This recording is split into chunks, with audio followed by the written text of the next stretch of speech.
The idea for Minnesota Cuke was based on a video game that Big Idea put out about a year ago or so. And then one of our artists, Joe Spadiford, had the idea about what if he was searching for something like a hairbrush. And there are several stories in the Bible that we've come to several times as sort of iconic stories that we've wanted to tell. Minnesota Cuke worked really well because we were able to, retell the story in the biblical account of Samson and hit the major points. Samson didn't recognize that his power came from God. He would say, I'm going to do this and I'll do that. And so it seemed like a perfect connection with the people being misinformed that the hairbrush might have power. It all came from God to begin with. The plot had been kind of laid for us. We just filled it in with a lot more gags. It just snowballed from there.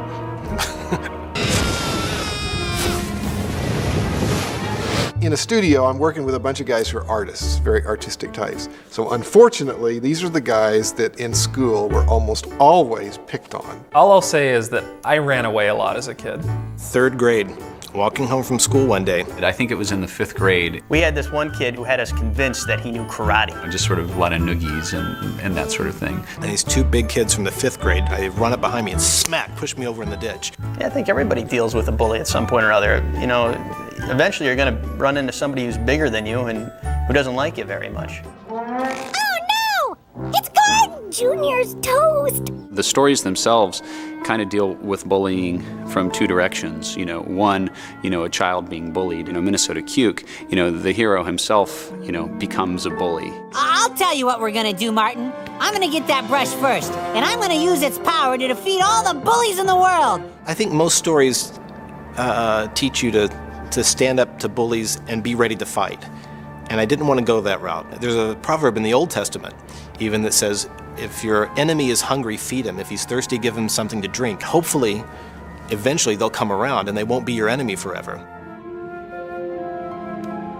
You're right, Julia. Being mean back to a bully just makes me a bully too. There's actually a lot of emotion, being carried by these vegetables. And so I felt comfortable adding a depth to the music also.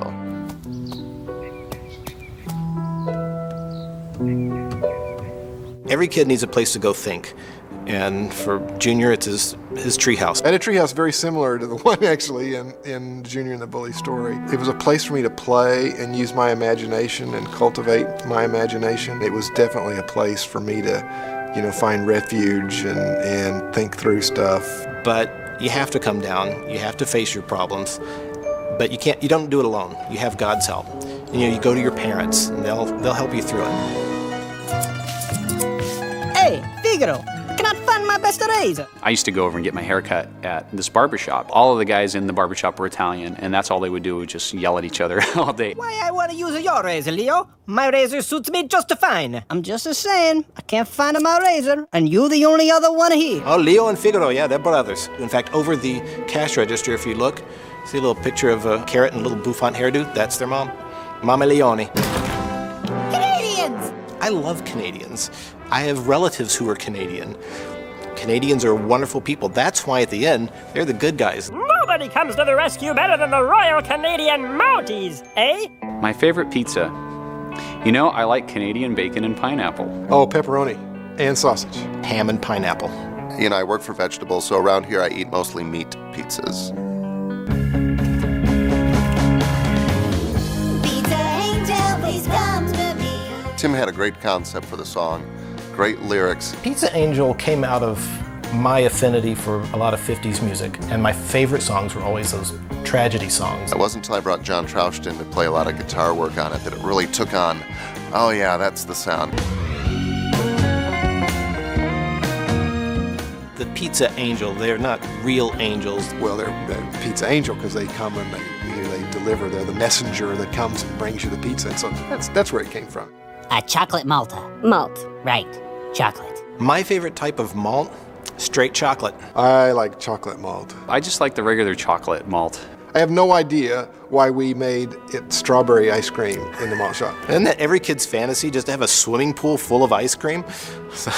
And so what we have learned applies to our lives today. God has a lot to say in His book. The way that we teach lessons with stories in VeggieTales is with the biblical worldview, the idea that there is a God who made us and who loves us and who wants to have a relationship with us. And when you assume that, that influences, how you look at the world and how you tell your stories. I want kids to walk away knowing they don't have to be scared of bullies. You treat other people the way you want to be treated.